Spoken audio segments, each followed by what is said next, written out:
warahmatullahi wabarakatuh. Perkenalkan, nama aku Putri Rizky dengan NIM C1C08062, Prodi Akuntansi, kelas R10, mata kuliah akuntansi keperluan, dengan dosen yang mengajar Pak Wilmy. Kali ini aku bakalan jelasin tentang bab 2 buku Afnan Ihsan berjudul tentang tinjauan terhadap ilmu keperlakuan dalam perspektif akuntansi. Kita langsung aja ya. Dimensi akuntansi perlakuan. Dimensi itu adalah ruang atau objek gitu ya. Jadi itu dimensi akuntansi perlakuan itu berhubungan antara perilaku manusia dengan sistem akuntansi. Sehingga mencerminkan dimensi sosial dan budaya manusia dalam suatu organisasi. Sehingga perilaku manusianya terhadap sistem akuntansi. Oke, selanjutnya yaitu lingkup dan sasaran hasil dari akuntansi perlakuan. Yaitu bahwasanya memotivasi dan mengendalikan perilaku, tujuan, serta cita-cita individu yang saling berhubungan dalam organisasi. Sehingga saling berhubungan antara si manusianya, dalam arti karyawannya gitu. Dalam organisasi tersebut tindakan dia seperti apa sih gitu. Dia gimana sih gitu. Oke, selanjutnya itu persamaan dan perbedaan ilmu keperlakuan dan akuntansi keperlakuan. Persamaannya antara ilmu keperlakuan dan akuntansi keperlakuan itu terletak pada apa ya? Menggunakan prinsip sosiologi dan psikologi untuk menilai dan memecahkan permasalahan organisasi. Itu adalah persamaannya. Kalau perbedaannya itu yaitu kalau ilmu keperlakuan itu merupakan bagian dari ilmu sosial, sedangkan akuntansi perlakuan merupakan bagian dari ilmu akuntansi dan ilmu pengetahuan keperlakuan. Oke, selanjutnya perspektif berdasarkan perilaku manusia, psikologi sosial, dan psikologi sosial. Jadi terbagi menjadi 3 ya. Akan tetapi ketika psikologi dan sosiologi itu digabungkan, maka akan bertemu di daerah yang bernama psikologi sosial. Apa sih psikologi itu? Psikologi merupakan berkaitan tentang persoalan perasaan, motivasi, kepribadian, dan sejenisnya. Jadi tentang individu, bukan tentang kelompok. Sedangkan sosiologi itu tentang masyarakatnya gitu, lebih luas lagi gitu, tentang budaya, struktur sosialnya gitu, untuk yang mempengaruhi tentang interaksi perilaku dan kepribadian. Jadi itu kalau psikologi sosial itu berkaitan keduanya, antara psikologi sama sosiologi. Oke, selanjutnya ya, beberapa hal penting dalam perilaku organisasi. Itu terdapat 7. Yang pertama itu teori peran.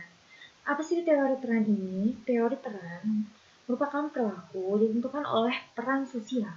Contohnya gimana? Contohnya yaitu karena status, misalnya dokter nih, karena statusnya itu dokter, pastinya dia itu bakal mengobati pasien ya, bukan menilang orang di tengah jalan kayak gitu. Tergantung perannya, dia itu sebagai apa sih gitu. Yang kedua itu struktur sosial. Yaitu kebiasaan individu yang mencerminkan kebiasaan kelompok, yaitu adat istiadat masyarakatnya gitu. Yang udah turun-temurun atau gimana gitu. Oke, yang ketiga itu budaya. Budaya adalah suatu cara hidup yang berkembang dan dimiliki bersama oleh sebuah kelompok yang diwariskan dari generasi ke generasi. Hampir sama ya dengan struktur sosial, cuman kalau budaya ini memang turun-temurun juga gitu. Sama, hampir sama, cuman beda. Kalau misalnya struktur sosial itu kebiasaan masyarakatnya gitu. Kalau budaya itu memang udah hal yang dia lakuin, misalnya setiap tahun itu ngapain gitu, diwariskan dari generasi ke generasi. Itu komitmen organisasi. Apa sih? Yaitu suatu keadaan karyawan memihak organisasi tertentu serta tujuan-tujuan yang diinginkan untuk dia bertahan. Jadi tuh kan ada tuh sebagian karyawan yang kerjanya double gitu. Nah, entah dia di perusahaan ini ataupun dia menanam saham di perusahaan lain juga. Jadi itu double kan kerjaannya, atau dia jadi komisaris sekaligus jadi direktur perusahaan ataupun gimana gitu ya di dua perusahaan gitu. Jadi kerjanya double gitu dah. Pulangnya pagi ketemu pagi atau gimana gitu ya.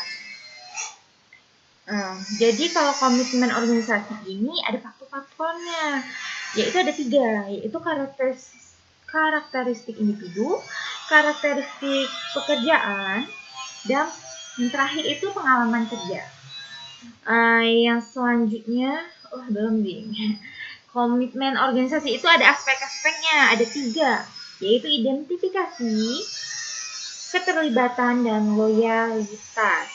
Oke, yang kelima yaitu konflik peran. Apa sih konflik peran itu?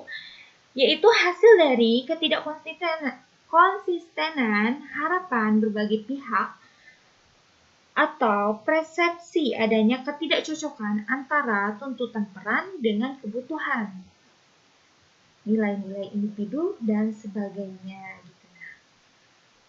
Macam-macam konflik peran ini ada 3 juga, yaitu konflik peran pribadi, intraperan, konflik antar peran gitu.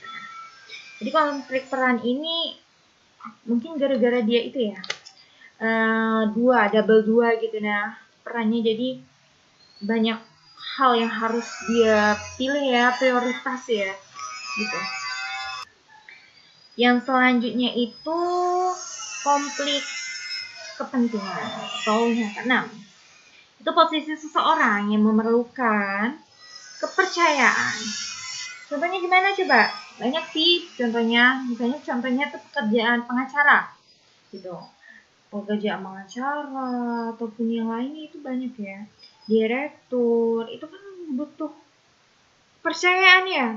Percayakah dia itu misalnya kalau pengacara, percayakah dia kalau dia itu nggak bersalah? Percayakah dia itu pantas untuk dibela atau gimana gitu.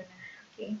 Yang terakhir itu yang ketujuh, pemberdayaan karyawan, yaitu penciptaan lingkungan karyawan yang bertanggung jawab atas hasil kerja mereka. Jadi kan seorang atasan itu kan membagi job-jobnya masing-masing untuk karyawannya per apa namanya tuh, ya walaupun dia misalnya udah jadi sekretaris, ada yang jadi bendahara, ada yang jadi dan sebagainya ya, pemasaran dan sebagainya. Rasanya tuh dia memiliki tanggung jawab yang lebih gitu jadi dia bisa memiliki wewenang, akan tetapi dia harus mempertanggungjawabkan akan hasil pekerjaan mereka gitu pekerjaan yang mereka ambil. Oke. Sudah selesai, mungkin itu presentasi dari aku. Mohon maaf apabila banyak kesalahan, lebih kurang minta maaf. Bila taufiq wal hidayah. Assalamualaikum warahmatullahi wabarakatuh.